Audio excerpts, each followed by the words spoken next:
Los Santos 2024 Summertime Davao City.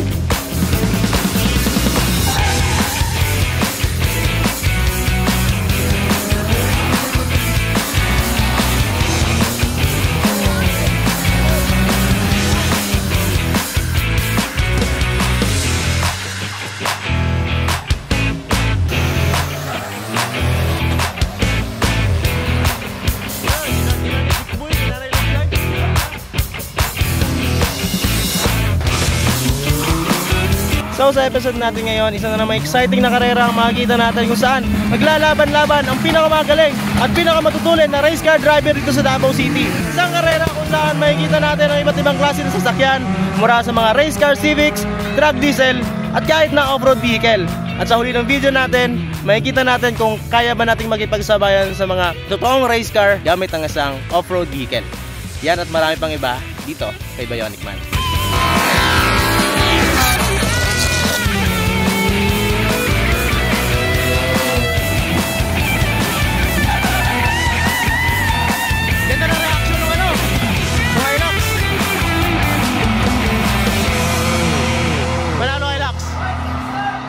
Hilux lang malakas. Woo!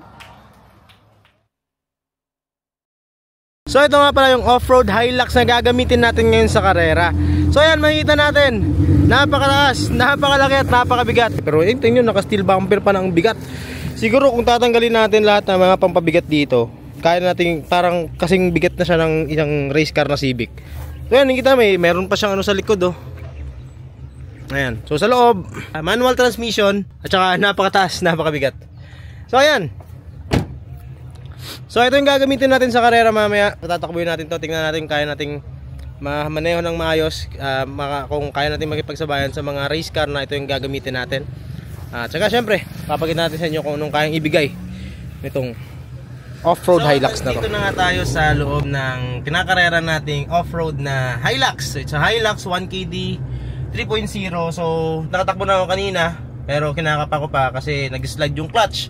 Pero anyway, tatakbo tayo ulit. Tingnan natin kung anong mapipigan natin, kung makukuha natin ng traction. So sa hindi nakakaalam, ang format ng laro dito sa Davao City palagi is time bracket system. Ang time bracket system is format na hindi pabilisan. It's a time consistency, time based race kung saan dapat maintain ka lang or consistent lang yung oras mo. So ibig sabihin itong time bracket system is a game of best drivers talaga. Driver factor talaga to. Kasi nga, ang kalaban mo dito hindi yung kasabayan mo na sasakyan, kundi yung sarili mo mismo. Kung paano ma-maintain yung oras mo at yun, kung paano ka magiging consistent. At saka yung reaction time, pinaka-importante sa lahat. Yun yung para sa akin, pinaka-importante. Yun yung dapat natin kunin. Yan yung dapat natin i-perfect.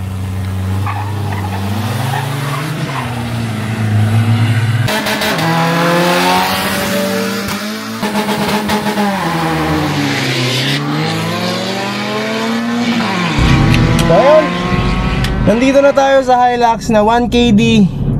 Kita nyo naman, 1KD na naka-lift.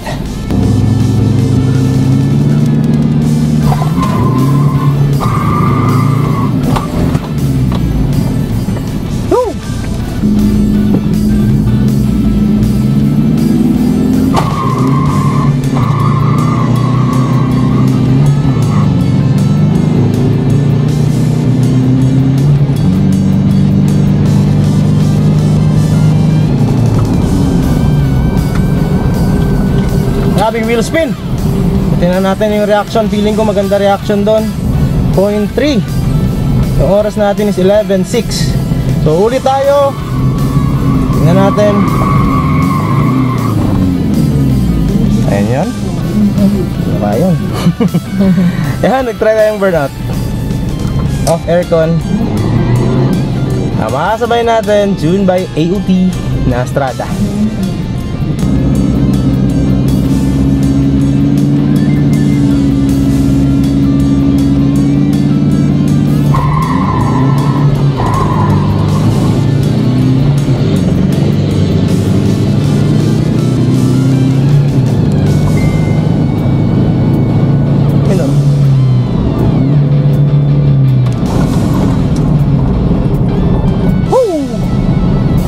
Off-road lang sa Kalam. Anong oras mo ngayon, sir? Sa awa ng Diyos, naka 9.9 tayo. 9.9? Oo, Bakit tumaas? Naka-slide pa rin ang ano eh. Naka-slide yung ano. Yung lining natin. Pops. Pops. Vlog yan. Tagalog ka pala? Uy, vlog yan. National yan. International pala yan. Ayan, gusto kong i-shout out si Boss Nonoy. Siya yung may-ari nitong Hilux sa pagpapadrive sa atin dito. Boss, sa sunod, ikaw na maglaro ah. Subukan natin. Ikaw na mag-drive. Para mas ano mo, makapa mo yung ano, yung Hilux. Kasi matulin din to eh. Parang hindi nga off-road gamitin. Ayan, oh. Ganda. Sarap talaga basta 1K.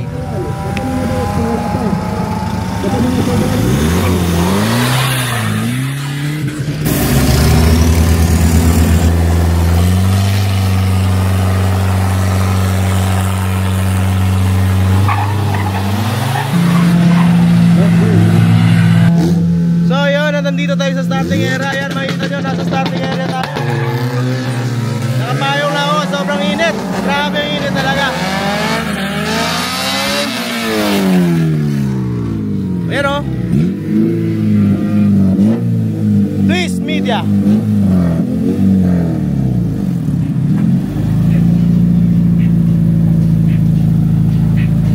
Guys, mainit. Uy, parehas tayo galing sa Manila. Yan o, Twist Media Albert. Number 80. Huwag masyadong galingan ha. Yan.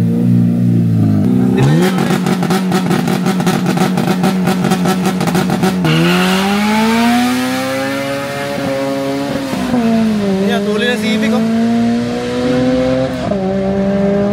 Ito naman, puro diesel, gaya nga nasabi ko. Mag-mix-mix yung category dito. Nakadepende sa oras yung category, hindi sa sasakyan. So pwede magharap yung mga gasolina at diesel, race car at saka hindi race car. Pero yun nga, may partida. Pero ito, match to. Parehang diesel eh. Pareha rin natang stock turbo. Yan natin.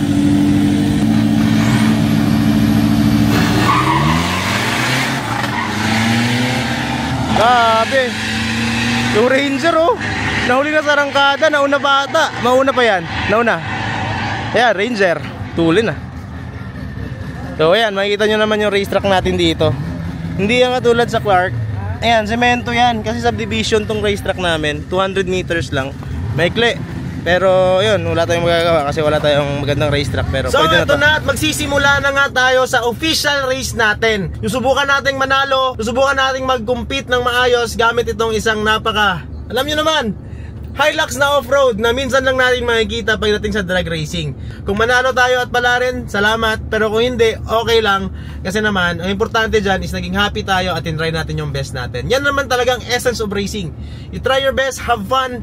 At the end of the day, win or lose, ang importante dyan, masaya at nag-enjoy lahat, di ba?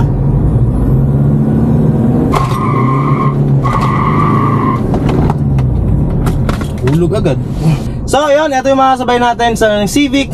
Sana walang mali, makuha natin yung oras na dineclare natin. Boss, 11.09. 11.09 ha. Ayan na. Let's go.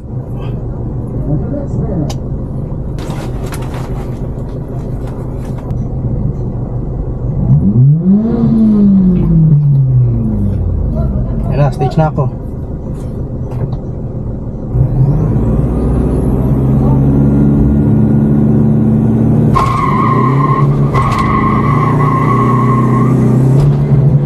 Misker! Woo! Tara, Misker!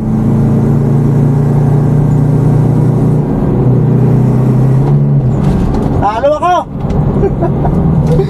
Ah! Di pumasok yung trasera na Misker. So ayun, nung takbo natin, unfortunately natalo tayo kasi nga na-miss gear. Na-miss gear ako sa Tresera, hindi pumasok. Okay lang, mayroon pa namang losers bracket. So tatakbo tayo ulit pag sa losers bracket. Pag nanalo tayo sa losers bracket, akit tayo sa round 2. Pag hindi na tayo nanalo doon, wala na. Uwian na tayo. Mag-vlog na lang tayo syempre. Yan nga, sayang. Panalo sana tayo sa reaction. Yun nga lang na-miss gear. Pero that's racing, that's racing. This is it. Last chance. Make it count.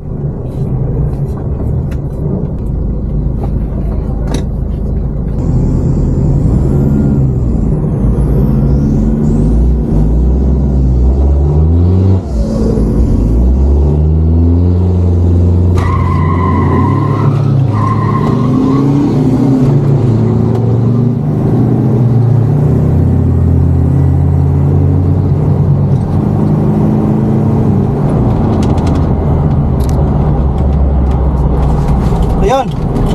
Hindi natin alam kung panalo tayo, pero ulit tayo sa finish line. I hope parang talo ata. So, what doon na naman nagtatapos ulit ang karera natin dito sa Davao City. Unfortunately, natalo na naman ulit tayo. Kasi nga, ang hirap timplahin ng off-road na sasakyan. Walang traction, ang hirap sa duluhan. Pero, anyway, there's no reason. Losing is losing, winning is winning. Congratulations sa mga nakasabay. At syempre, may mga chance pa yung mga tropa natin mamaya na maka-champion or makuha yung panalo. Kasi sa amin, ako lang yung natalo ngayon. Lahat sila panalo and I'm happy with that. I'm good with that.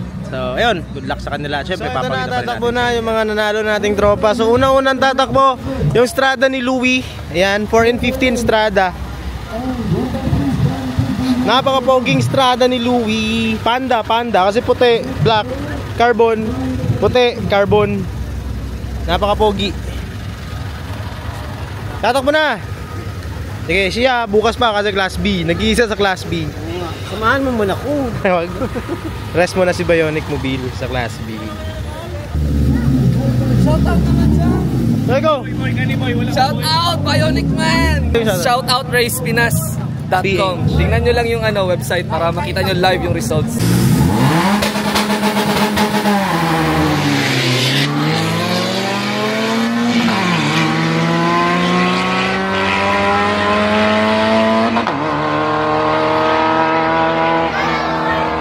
So ito, parehong Nissan Navara, ayun Navara versus Nissan Terra. Ayan. Ito naman, Nissan Navara. Tignan natin. So ito, Nissan Terra ng tropa, tune by AOT na Navara. Tignan natin. So parehong stock turbo, category, halos magkapareha din ng oras kasi ito 10.2 din yung Navara. So parehong Nissan, halos match na match. Mas mabigat lang yung Terra dito pero lowered. Ito lowered pero yung Navara is hindi lowered. O, tingnan natin. Ayan, start.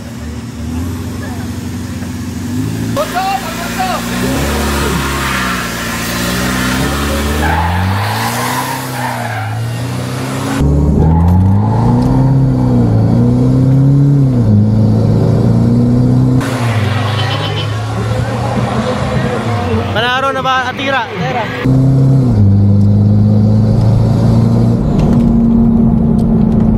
Bang! Bang! Panalo Tera. Panalo Navara. Break out bar. So eto rin oh. Bago sa paningin natin. Isang electric vehicle ng MG versus Montero 4 and 15. Saklap lang, wala tayong onboard pero masaya sana to. Pero anyway, titingnan natin. Timik eh.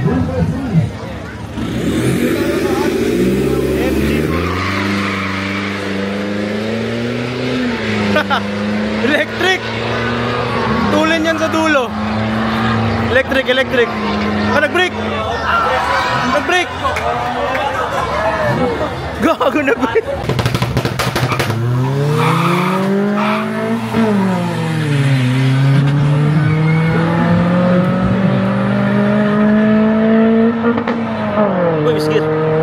Oh, panalo. So ito, night race. Ang maglalaban na yan, Navara versus Hilux 2.4. So 2.5 versus 2.4.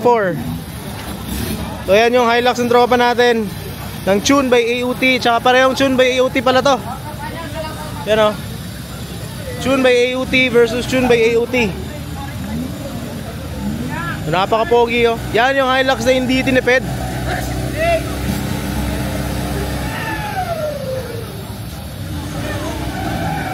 Grabe sipol ng turbo ng Navara. So lowered yung Hilux dito, Navara stock. Pareha stock turbo, stock height yung Navara. Ganda ng reaction ng ng Hilux. Panalo Hilux. Hilux lang malakas. Woo!